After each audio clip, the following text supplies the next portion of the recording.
Well, I've been involved in the Israeli peace movement for many years, and I'm still involved as the head of the Israeli Committee Against House Demolitions, and we're working very hard to end the occupation. One of the issues we hit up against all the time is why aren't we succeeding in getting governments, especially, to sanction Israel, to end the occupation is so obviously illegal and unjust and oppressive that okay, I can see, South Africa, they held on for a while, and other oppressive countries, but after a while the injustice and the resistance that it engenders simply creates a new situation, and you end it at some point. But Israel's is going on and on and on with, if anything, increased support from the British government, from the EU, from the American government, and others. So the question that's been nagging in my mind as an activist for many years is, how does Israel get away with this? What is its hold, or what is preventing the international community from just saying to Israel, look, end this? It's a little country. It's 6 million people, 7 million people, And the usual explanations, the Jewish lobby, in the United States especially, AIPAC, Christian fundamentalists, guilt over the Holocaust. All these might play a certain role. But, I always go back to a saying that Kissinger used to have: the countries don't have friends, they have interests. So I'm looking for countries don't run their foreign policy on the basis of guilt over the Holocaust. There's got to be some big, substantial thing here that explains why Israel is able to maintain its occupation and its international status all these years with all the international support.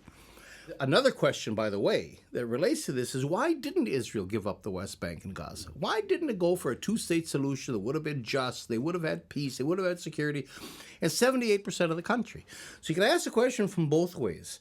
Why does the international community allow it, but why doesn't Israel want to get rid of the And if you bring in the security politics and the weapons and their influence in terms of your international status as a country, if you have military prowess, plus, your ability to deal with Europe and the United States and NATO and so on, you begin to see that the occupied territories are in fact a resource for Israel.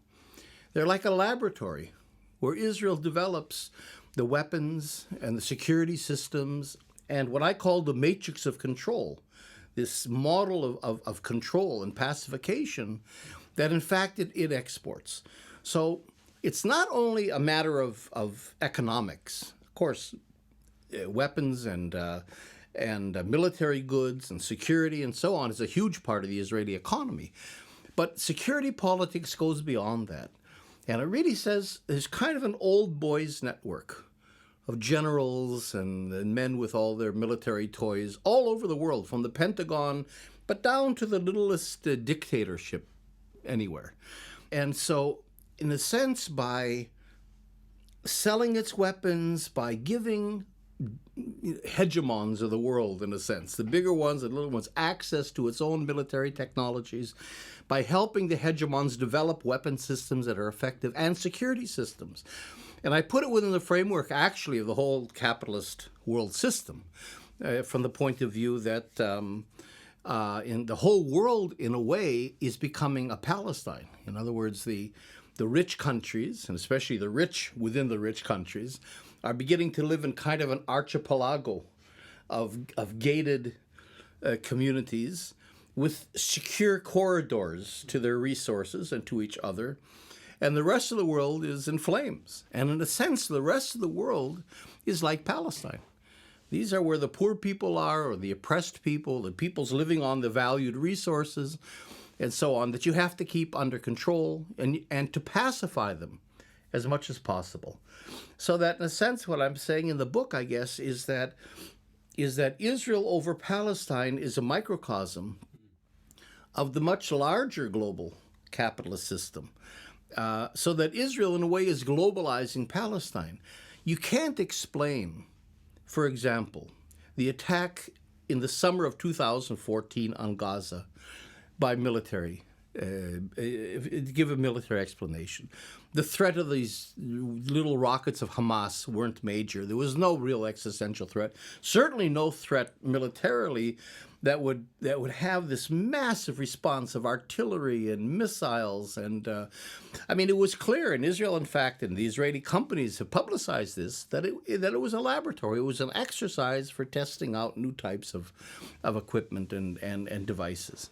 So that in a sense, as the world is becoming Palestinianized, Israel becomes the go-to place for these kinds of technologies, weaponry, tactics, and so on. And that's the niche, I think, that gives Israel that clout in the international community. It can deliver. If you plug all that in, you begin to understand, on the one hand, why Israel has the status and is able to perpetuate and has the support it does. But on the other hand, you understand why Israel wants to perpetuate the occupation. I sometimes say, without the occupation, if you think about it, Israel would be New Zealand. It'd be some little country, nice place to go visit maybe, but it certainly wouldn't be in the neighborhood of NATO. It wouldn't be a strategic ally. That I say it wouldn't have 200 or 300 nuclear warheads. And so the occupation becomes a big part of what Israel is, both politically and economically.